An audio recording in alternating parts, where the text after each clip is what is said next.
This is the first time that I am trying out my new DJI microphone and DJI camera that I bought after 4 years for this channel. And welcome to my bedroom. It's a very bright day outside.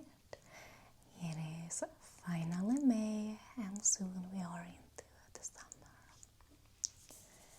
Today I wanted to make a video I've been planning for a very long time, which is a soft-spoken reading of the first chapter of World of Warcraft Thrall Twilight of the Aspects. This book is during the Cataclysm expansion, and it is one of the larger books in my collection. The other ones are pocket size, but I have really bad vision, and I usually never wear my glasses when creating content. I really want to get new ones, but it is what it is. Let's read some of the back. When Azeroth was young, the noble titans appointed the 5 great dragonflights to safeguard the budding world. Each of the flight's leaders was imbued with a portion of the Titan's vast cosmic powers. Together, these majestic dragon aspects committed themselves to thwarting any force that threatened the safety of the World of Warcraft. Over 10,000 years ago, a betrayal by the maddened black dragon aspect, Deathwing, shattered the strength and unity of the dragonflights. His most recent assault on Azeroth, the Cataclysm, has left the world in a turmoil. At the Maelstrom, the center of Azeroth's instability, former Horde warship Thrall and other accomplished shaman struggled to keep the world from tearing apart in the wake of Deathwing's attack. Yet a battle also rages within Thrall regarding his new life in the shamanic earthen ring, hampering his normally unparalleled abilities. Unable to focus on his duties, Thrall undertakes a seemingly menial task from an unexpected source, the mysterious green dragon aspect Ysera, which we'll get into the green Jesus during Cataclysm. This humble endeavor soon becomes a journey spanning the lands of Azeroth and the timeways of history itself, bringing Thrall into contact with ancient dragonflights. Divided by conflict and mistrust, these dragons have become easy prey to a horrific new weapon unleashed by Deathwing's servants, a living nightmare engineered to exterminate Azeroth's winged guardians. Of even greater concern is a bleak and terrifying possible future glimpsed by Ysera, the Hour of Twilight. Before this apocalyptic visions comes to pass, Thrall must purge his own doubts in order to discover his purpose in the world and aid Azeroth's dragonflights as they face the Twilight of the Aspects.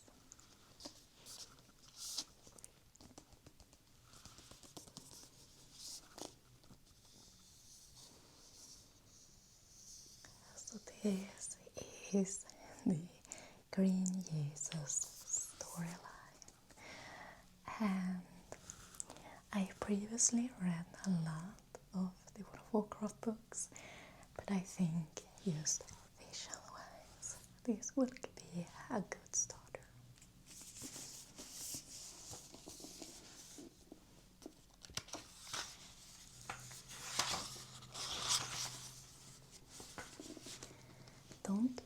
these other tales in the World of Warcraft.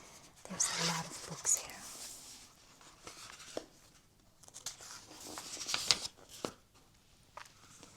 And this is written by Christie Golden. She and Richard A. Nack are, in my opinion, the two best authors of the World of Warcraft lore books.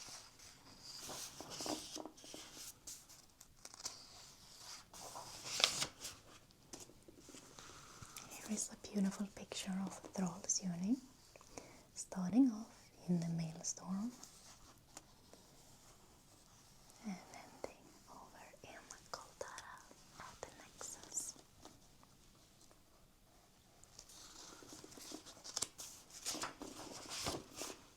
What I really enjoy about this book is it has this big describing the different dragonflights. And in the blue dragonflight we have the dead leader with a little skull. Malygos, the spellweaver, and we have the former consort, which is already dead, Zaragoza, Caristrasa, and Zaragoza, all wiped out. Haley, matron protect. Right. Kirigosa, Arigos, Palagos, Androgos, Tyragos, and Caligos. And in game we only had that Zaragoza and Caligos. And the red dragonflight aspects is Alexstrasza, the Lifebinder, with the sister Ysera, Coriolanstrass, Tyrannastras, Vilestras, Kylestras, Candrastras, Corastras, Keristrasa, Railras. Most of them deceased.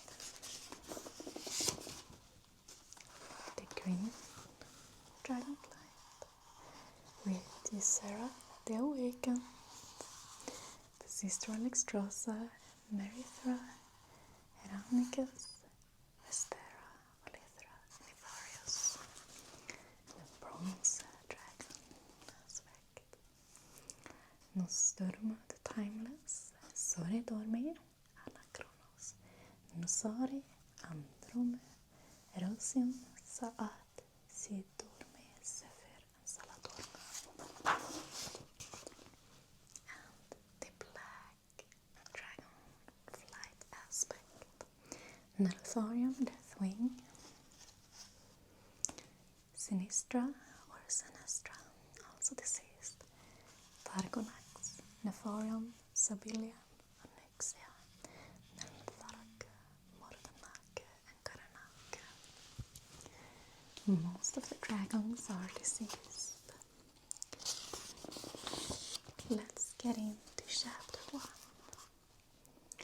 Thrall, former warchief of the great and mighty horde, now a shaman no greater than any of those with whom he currently stood, squeezed his eyes shut and struggled to stay on his feet. Beneath them the earth bucked, a pathetically small piece of land jutting upward from an ocean rolling furiously around it, shaking and shivering in its pain. Not long ago, an insane dragon aspect had torn his way into Azeroth, rending the world profoundly. The mad Deathwing was once again loose upon this world, and the violence of his return had left Azeroth with a gaping wound. To those whose minds were not beyond hope, Azeroth was not beyond healing, but it would never be what it once was. In the heart of the world, a place called the Maelstrom, long buried earth had been shoved violently to the surface, and it was here that those who were trying desperately to mend the broken lands had assembled. They were shamans, each one powerful, members of the Earthen Ring who had left behind other serious duties and responsibilities to gather here. One alone could do little, Many, especially as highly trained and as wise as each one was, could do more. There were dozens of them standing alone, or in pairs or small groups on the slippery skerries, trying to stay on their feet on the bucking, shuddering earth. Their arms were lifted in gestures of both command and pleading. Though not linked physically, they were joined on a spiritual level, eyes shut, deep in the working of a healing spell. The shaman were attempting to soothe the elements of the earth, as well as encouraging them to help heal themselves. True it was that the elements were harmed and the shaman who were not, but the elements had more power than the shaman. If the earth could be calmed long enough to remember this, it would be able to draw upon its own vast power. But the earth and stones and the soil and the very bones of Azeroth also wrestled with another wound, betrayal. For the black dragon aspect, Deathwing, once known as Neltharion, had been the Earth Warder. He had been charged with protecting it and keeping its secrets. Now he cared nothing for the earth, casually and insanely ripping it into pieces, heedless of the havoc he wrought and the pain he caused it. The earth mourned and heaved violently. "Stand straight and true," cried a voice, somehow audible in Thrall's ears, even over the rumbling of the earth and its quivered beneath them, and the crashing of angry waves that sought to dislodge them from their precious perches. The voice belonged to Nubundo, the first among his kind, the broken. To become a shaman, this time it was his turn to lead the ritual, and so far he had done it masterfully. Open to your brothers and sisters, sense them, feel them, see the spirit of life gleaming brightly inside them like a glorious flame. Standing with Thrall on one of the larger of the newly formed skerries was Agra, a Mag'har and descendant of the Frostwood clan Thrall had met in the ground and grown to love. Brown-skinned, her reddish-brown hair pulled back in a ponytail from an otherwise shaved head. She had strength in her hand as it grasped Thrall's own tightly. This was no gentle, subtle working they were doing now. This was triage. They stood daringly close to the edge of sheer cliffs. Wind whipped up the ocean below them, sending the waves crashing to boom hollowly against jagged stone. All needed to calm before the healing could begin, but it was a risky choice. Thrall felt his muscles lock, trying to hold him in place. It was much to juggle, staying upright on the wild earth, not toppling forward to the hungry ocean and sharp stones, and still trying to find the center of peace within that would enable him to connect on a deep and profound level with his fellow shaman. This was the space where, if the shaman was skilled and properly prepared, the spirit of life could enter, that energy that enabled the shaman to reach the elements, to interact with them, and to unite with others that were doing the same. He could feel them reaching out to him, their essence an oasis of calm in the chaos, and he struggled to drop deep into his own inner core. With an effort, Thrall gained control of his breathing, refusing to surrender to the quick, shallow breaths that would only cause his body to taste worry and apprehension, instead forcing his lungs to inhale and exhale the damp, salt air. In through the nose, out through the mouth. Extend from the sole of the feet into the earth. Reach out with the heart. Hold tightly to Agra, but do not cling. Close the eyes, open the inner spirit, find the center, and in the center find peace. Take the peace found there and link it to the others. Thrall felt his hands sweating. His weight shifted and, for an instant, he slipped. Quickly he caught himself and tried to start breathing deeply again, to begin the centering ritual. But it was as if his body had a mind of its own and would not listen to Thrall's instructions. It wanted to fight, to do something, to not stand and breathe and be calm. A sudden light, so bright that the orc could see it even with his lid tightly closed, flashed. A terrible crack shattered their ears as the lightning struck far, far too close. There was a deep rumble, and the earth quivered even more violently. Thrall opened his eyes in time to see a huge hunk of earth, scorched from the lightning strike only a few yards away, crumble beneath the feet of a goblin and a dwarf. They cried out in surprise, clinging to each other, and shaman on either side, swaying over the crashing waves and jagged rocks. "Hang on," shouted the Tauren, who had a death grip on the goblin's hand. He braced his hoofs and pulled. The Draenei clutching to the dwarf did likewise. Gasping, the two shaman were dragged to safety. Pull back," cried Nubondo. "To the shelters, quickly."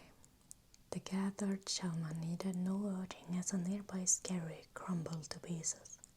Orc and Tauren, troll and goblin, dwarf and Draenei, all raced for their mounts, clambering atop the shivering beasts and urging them back to the shelters of one of the larger skerries as the skies cracked open and hurled stinging fat raindrops upon the shaman's skins.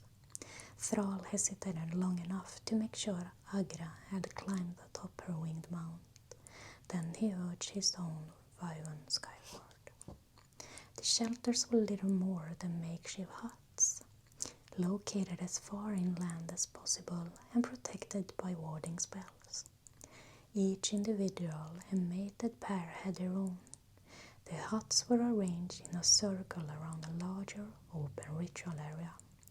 The warding spells protected the shaman from smaller manifestations of angry elements, such as lightning, though the earth might open up beneath. But such was always a threat, no matter where the shamans were. Thrall reached for the shelter first, holding up the bearskin flap long enough for Agra to charge inside, then dropping it and trying it closed. The rain poured angrily on the skins as if demanding entrance, and the structures trembled slightly from the onslaught of the wind, but they would hold. Thrall quickly began to remove his drenched robe, shivering slightly. Agra did likewise in silence. The wet clothing would kill them more surely than a random strike of lightning, if not as swiftly. They dried their wet skins, one green, one brown, and then donned fresh, dry robes from a chest. Thrall set about lighting a small brazier. He felt Agra's eyes upon him, and the air in the tent was heavy with unsaid words. Finally she broke the silence. "Goel," she began. Her voice, deep and husky, was laden with concern. "Say nothing," Thrall said. He busied himself heating water from hot beverage for them both. He saw her scowl at him, then roll her eyes and almost visibly choke back her words. He disliked speaking to her so, but he was in no mood to discuss what had happened. The spell had failed, and Thrall knew it was because of him. They sat silently and awkwardly as the storm broke about them and the earth continued to rumble. At last, almost like a child that had cried itself to sleep, The earth seemed to subside. Thrall could feel that it was not at peace and far from healed, but it was still, until the next time. Almost immediately Thrall heard voices outside their shelter. He and Nagra emerged to the grey day, the ground wet beneath their bare feet as they walked. Others were assembling in the main area, their faces reflecting grave concern, weariness and determination. Nubondo turned to Thrall and Nagra as they approached. He was a former Draenei. His form was not proud and strong and tall, but bent, almost deformed, caused by exposure to fell energies. Many broken were dark and corrupted, but Nubondo was not. Indeed, he had been blessed, his great heart opening to the shamanic powers, and it was he who had brought these powers to his people. Beside him were several Draenei, their blue forms undamaged, sleek, clean. Yet to Thrall and many others, Nubondo outshone them all because of who he was. When the high shaman's gaze fell upon Thrall, the orc wanted to look away.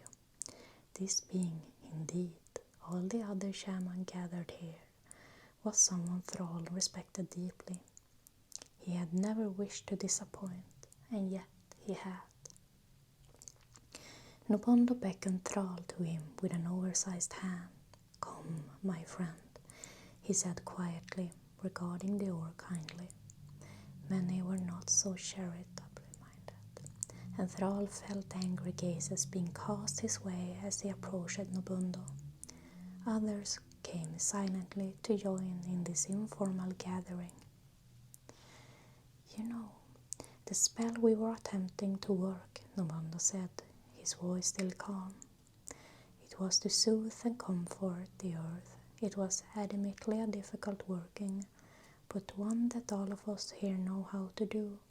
Can you tell us why you—" "Stop dancing around the subject," growled Rhaegar. He was a massive orc, battle-scarred and hulking. One would not look at him and think spiritual, but whoever made that assumption would be very wrong. Rhaegar's life journey had thus far taken him from gladiator to slave owner to loyal friend and advisor to Thrall, and that journey was far from over. Now, though, a lesser orc than a former warchief of the Horde might have quailed before his anger. "Thrall, what the fell was going on with you? We could all feel it. You weren't focusing." Thrall felt his hand curl into fist and forced them to relax. "Only because you are my friend, I will permit you to speak so to me, Rhaegar," Thrall said quietly, but with an edge to his voice. "Rhaegar is right, Thrall." Muln, Earth Fury, said this in his deep, rumbling voice. "The working is hard, but not impossible, not even unfamiliar. You are a shaman, one who has been through all of his people's true rites. Drekthar hailed you as the savior of his people because the elements spoke to you when they had been silent for many years. You are no inexperienced child to be coddled and sympathized with. You are a member of this ring, an honored and strong one, or else you would not be here. And yet you crumbled at a crucial moment. We could have silenced the quakes, but you shattered the working. You need to tell us what is distracting you so that we may aid you." Muln, Agra began, but Thrall lifted a hand. "It is nothing," he said to Muln. "The work is demanding and wearying, and I have a great deal on my mind. Nothing more than that." Rhaegar uttered an oath. "You have a great deal on your mind," he spat. "Well, the rest of us do as well.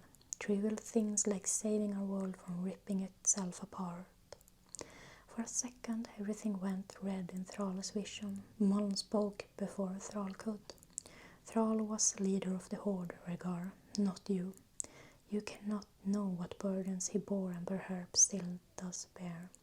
As one who until recently owned slaves, you cannot sit in moral judgment upon him." He turned to Thrall. "I am not attacking you, Thrall. I'm merely seeking to see how we can aid you, that you can better aid us.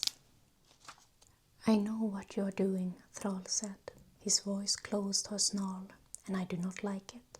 Perhaps, Mullen said, striving for diplomacy. You are in need of some rest for a while. Our work is very demanding, and even the strongest must tire.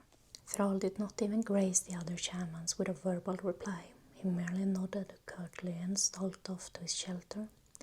He was angrier than he had been in some time, and the person he was most angry with was himself.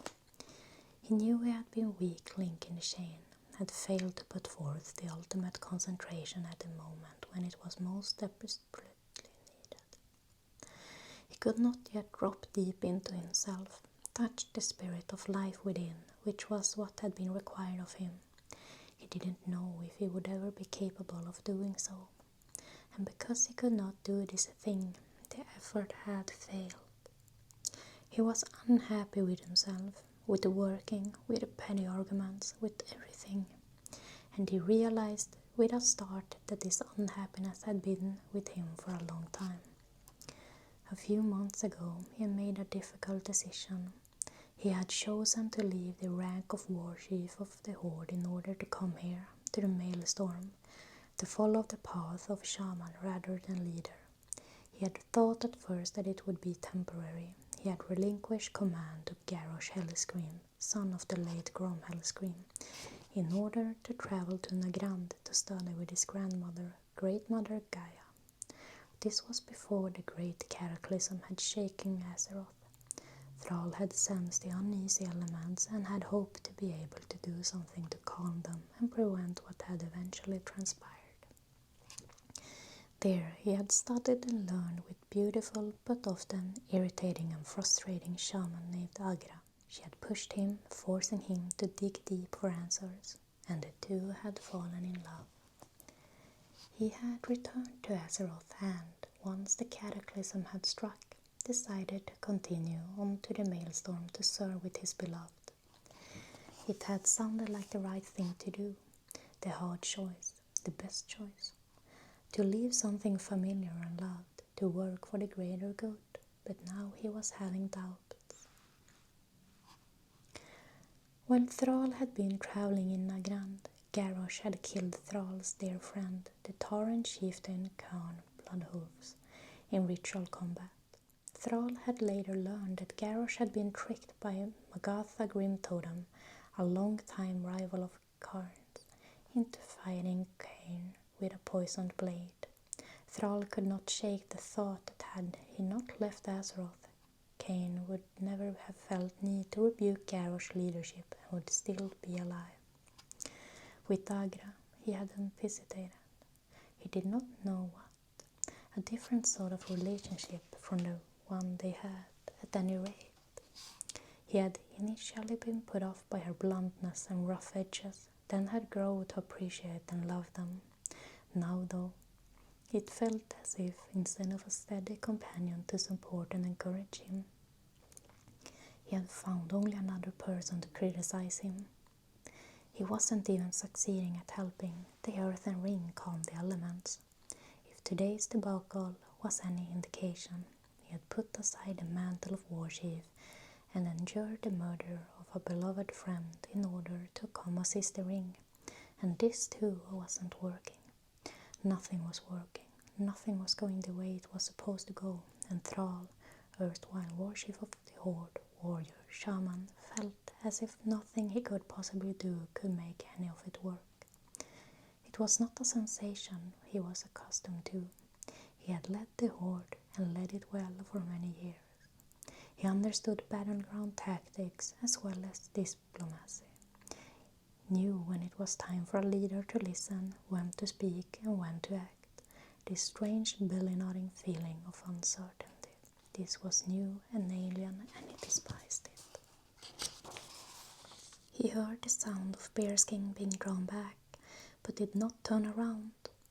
I would box Rhaegar's ears for what he had said to you, came Agra's voice, husky and strong. If I did not wish I had said it earlier. Thrall growled softly. You have a fine way of supporting, he said. That helped tremendously. Now I shall go outside and be able to drop into my deepest self with no problem.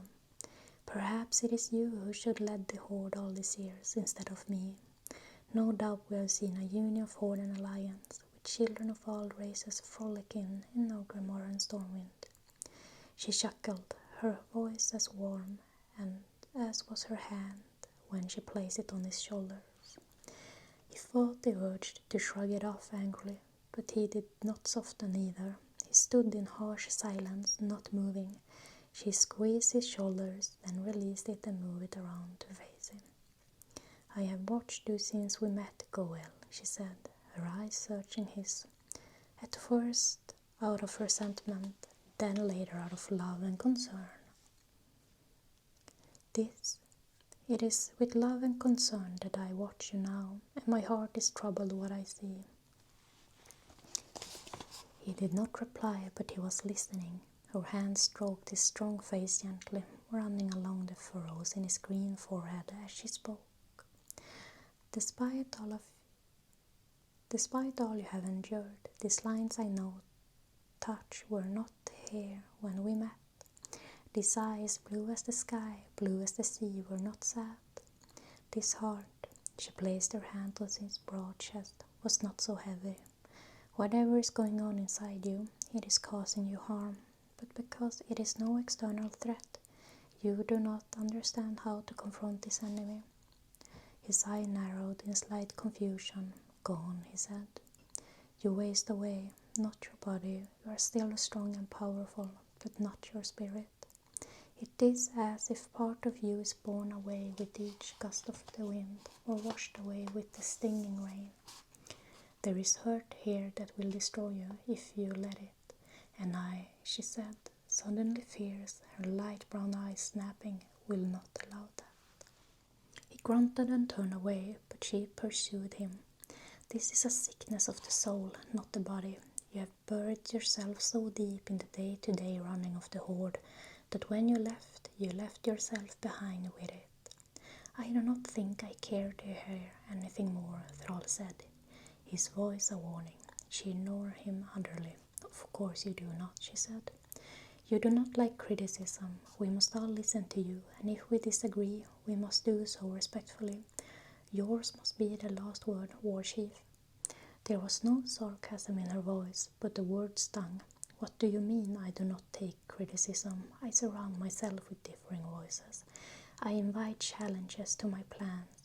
I even have reached out to the enemy if it is in the best interest of my people. I did not say those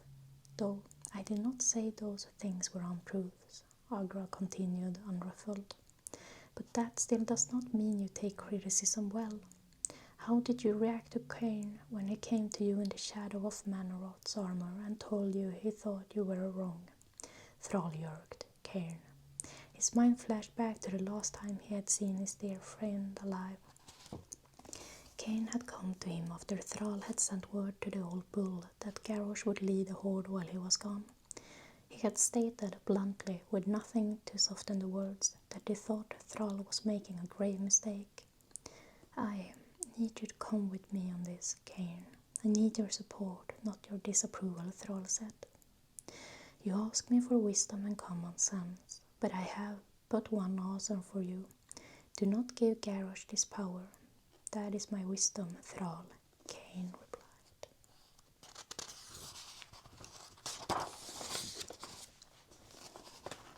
Then we have nothing more to say to each other, and Thrall walked away. He had never seen Cain alive again. You were not there, Thrall said, his voice rough with the pain of remembering. You do not understand. I had to. Bah, Agra said, waving away his excuses with her hand as if they were flying buzzing around her. The conversations itself does not matter. You may have indeed have been right, and at this moment I care not if you were or were not. But you did not listen. You closed him out, like drawing the skins tight against a rainstorm. You might never have convinced him, but can you tell me you listened? Thrall did not reply. Did you not listen to an old friend? Perhaps Cain might not have felt the need to challenge Garrosh, had he felt hurt by you. You will never know, and now he is dead, and you can never again give him the chance to be listened to. She had struck him. Thrall could not have been more shocked. He literally took a step backward, reeling from her words. It was something he had never voiced, but something he had secretly wondered. Late at night, when sleep would not come, he knew in his heart that he had to go to Nagrand, that he had to make the best decision he could, given to the situation. But had he stayed and talked warm with Cain, what would have happened? Agra was right, but he did not want her to be. I have always been able to listen when others do not agree. Look at the meetings I have with Jaina. She doesn't always agree with me, but she does not curb her tongue. Agra snorted. A human female. What does she know about telling harsh things to an orc? Jaina Proudmoore is no threat, no challenge to you. She frowned, looking thoughtful. Neither was your Thareth.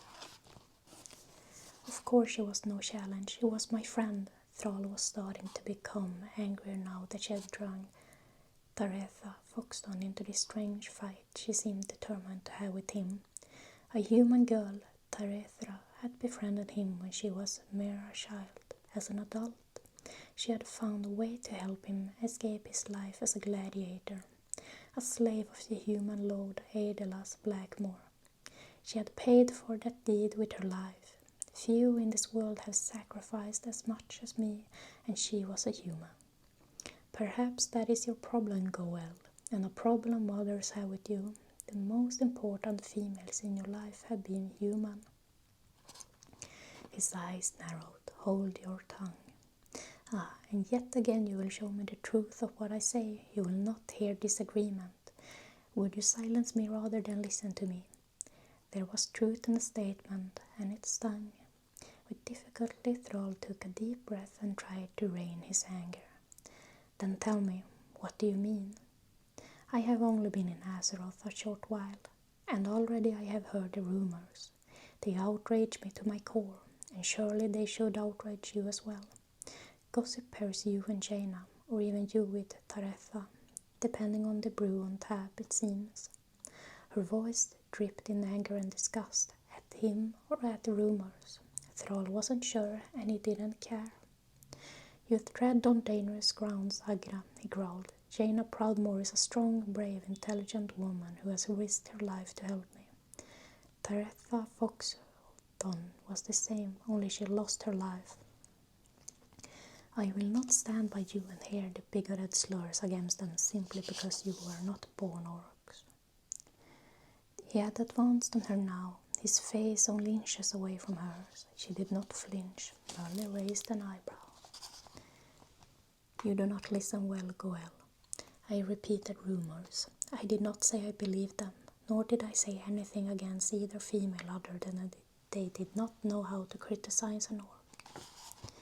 If anything, they have shown me that humans are capable of inspiring respect. But they are not orcs, Thrall, and you are not human, and you do not know how to handle being challenged by a female of your own race, or perhaps by anyone. I cannot believe I am hearing this.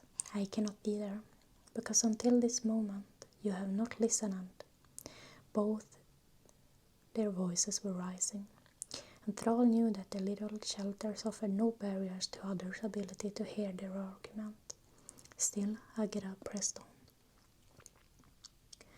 You have been able to hide behind the mantle of War Chief, and that is why you are finding it so hard to free yourself of it now. She pressed her face even closer to his and hissed. You bear the name of a slave, because you are a thrall to the Horde, a slave to what you think is duty, and you use the duty as a shield, a barrier between you and the dark places, between you and guilt and fear and second-guessing, and truly belonging to yourself or to anyone.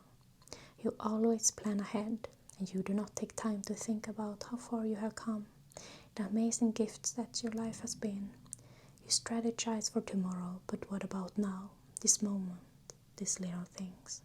She softened, her eyes growing kind instead of angry, and with surprising gentleness reached for his hand.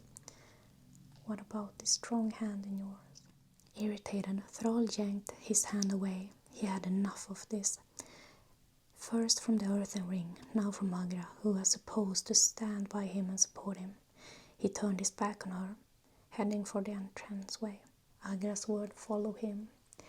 "You do not know who you are without the horde, Goel," she said.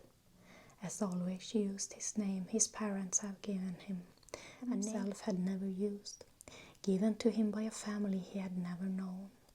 Suddenly, although she had used it 1,000 times before, this time the name made him angry. "I am not Goel," he growled. "How many times must I tell you not to call me that?" She didn't flinch. "You see," she said, as her voice was sad, "if you do not know who you are, how can you know what to do?" He did not reply. That was the first chapter of Thrall Twilight of the Aspects. It was rather long. I've been recording for a while now, and my voice is really starting to hurt a bit. I really hope you enjoyed this video, and feel free to support me here on my channel